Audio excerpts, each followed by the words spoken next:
Volkswagen Polo, Cut. Hai, hari ni saya akan tunjukkan cara-cara untuk tukar magnetic glass Volkswagen Vento. Pertama, kita kena buka plastik bawah ni, cover. Kita kena keluarkan belting ni. Kita kena tarik tensioner. Tensioner dia pakai 16. So tensioner tu dekat sini. Ni tensioner dia. So kita akan masuk kat sini. So kita kena tarik. Okey, bila dah tarik, lepas tu kita asingkan dia. Okey, soket ni kita kena tekan klik dia, lepas tu kita tarik je lah. So, dekat sini ada pipe, ada dua lah. Ada skru size T45. Kita kena buka dua tu.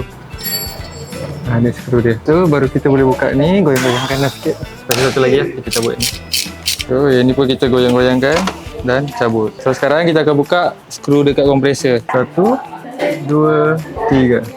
Okay, kita akan buka guna saiz 13. So kita keluar yang atas dulu. Skru terakhir ni kita kena tahan sikit kompresor. Kalau tak nanti dia jatuh. Okey, kita dah keluar. Inilah kompresor dia. Okay, sebelum kita buka magnetic glass ni, kat sini ada satu wire. Wire ni ada bracket dia. So kita buka skru dia dulu. Kita kena buka skru 14 dulu. Okey, lepas kita buka skru 14 tu, kita boleh tarik ni. So kat sini dah ada snap ring. Kita akan buka snap ring dia. Bearing pulley, kita kena pakai bearing puller. Okay, ini kita guna bearing puller untuk tarik. Bearing pulley ni untuk coil magnet ni pun ada snap ring dalam dia tu. Kita dah boleh tarik keluar. So nanti kita pastikan lubang dia kat sini sama dengan dia punya ada button lubang ni. Masukkan balik pin ni. Kita masuk balik dia punya pulley bearing. Lepas tu masukkan snap ring.